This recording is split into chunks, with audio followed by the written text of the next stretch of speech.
តាចាស់យកដំបងចុងក្រោយក្នុងផ្ទះទៅឲ្យសត្វបក្សីដែលកំពុងរងាញខ្លួននៅមាត់បង្អួចអ្នកណាទៅដឹងថាបក្សីស៊ីរួចស្រាប់តែប្រែខ្លួនទៅជាមនុស្សទើប7នាក់ដើម្បីតបស្នងសងគុណបាយមួយពេលនៅកណ្ដាលអាធ្រាត្រពួកគេលួចចូលទៅក្នុងហាងធ្វើស្បែកជើងរបស់តាចាស់បំរុងនឹងនាំគ្នាធ្វើស្បែកជើងឲ្យគាត់ឲ្យហើយនៅប្រភេទស្បែកជើងដែលទាន់សម័យបំផុតតែអ្នកថ្មីថ្មោងចាប់ផ្ដើមភ្លាមចាក់ចំគូតមិត្តរួមក្រុមផ្លេតឈឺឡើងស្រាប់ស្អឹងខ្នងមានអាល្អិតម្នាក់ភ្នែកស្រលៀងឲ្យដោះដំដាច់គោបែរជាទៅដំដាច់គេទៅវិញមិត្តរួមក្រុមដែលត្រូវដំច្រានដងខឹងចង់ជាម៉ែក៏ទីនតារាងវាស់ភ្នែកចេញមកជួយវាស់ភ្នែកឲ្យវាឲ្យត្រង់សិនតែខំប្រឹងវាស់ឡើងយូរចុងក្រោយអ្នកដែលត្រូវដំណើរតែខ្លួនឯងដដែលនេះច្បាស់ជាមានគំនុំផ្ទាល់ខ្លួនហើយអ្នកដែលលឿនជាងគេក្នុងក្រុមគឺអាល្អិតវ័យកណ្ដាលម្នាក់ប្រើទាំងដៃទាំងជើងស្ដោះទឹកមាត់ម្ដងដំដៃគោមួយលបឿនលឿនដូចហោះ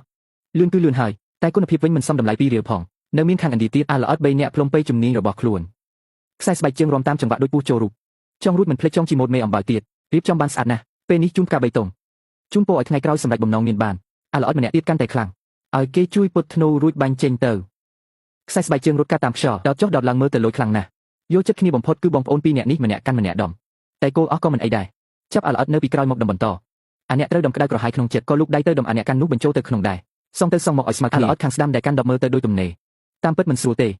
រាល់ពេលវាចេញតែម្ដងគឺអាចជួយកាត់បន្ថយសំឡេងរំខានបាន90%ហើយថាជាឧបករណ៍កាត់បន្ថយសំឡេងអាល្អិតម្នាក់ទៀតដេកស្បែកជើងមួយរួចក្នុងប៉ុន្មានវិនាទីតែសោចចុងអំបោះបន្តិចធ្វើឲ្យវាមិនអស់ចិត្តក៏ទាញវាបន្តិចទៅចប់បណ្ដោយរលាអស់រលីងដូចដើមរីឯអ្នកជំនាញវាស់វែងនេះរឹតតែហួសហេតុមិត្តរួមក្រុមដំម្ដងវាមកវាស់ម្ដងការងារនេះធ្វើបានតែពេលថ្ងៃត្រង់ទេព្រោះបើធ្វើព្រឹកល្ងាចប្រហែលត្រូវស៊ីការប៊ុនសាឡាត់ម្នាក់ទៀតតាំងពីចូលផ្ទះមកខំដោតបញ្ចូល2ម៉ោងក្រោយមកទើបដោតអំបោះចូលរំភើបដូចត្រូវឆ្នោត5លានលទ្ធផលគ្រាន់តែទាញបន្តិច2ម៉ោងមិញគឺអត់ប្រយោជន៍អាល្អិតម្នាក់ទៀតលេងសត្វសក្ការៈដែលចិញ្ចឹមច្រើនឆ្នាំ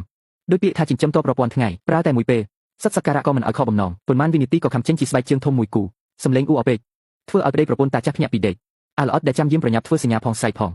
ប្រាប់គ្រប់គ្នាថាដល់ម៉ោងចេញពីធ្វើការហើយប្តីប្រពន្ធតាចាស់បើកទ្វារមកស្រឡាំងកាំងនៅលើធ្នើមានរៀបចំយ៉ាងមានរបៀបស្បែកជើងស្អាតដែលមួយជីវិតនេះមិនដែលឃើញប្តីប្រពន្ធតាចាស់ស្រាប់តែមានកម្លាំងលេងជប់ចង្កេះលេងឈឺជើងនាំគ្នារំយ៉ាងសប្បាយរីករាយឡើងដល់ជាន់ទី5ក៏មិនហត់ដែរ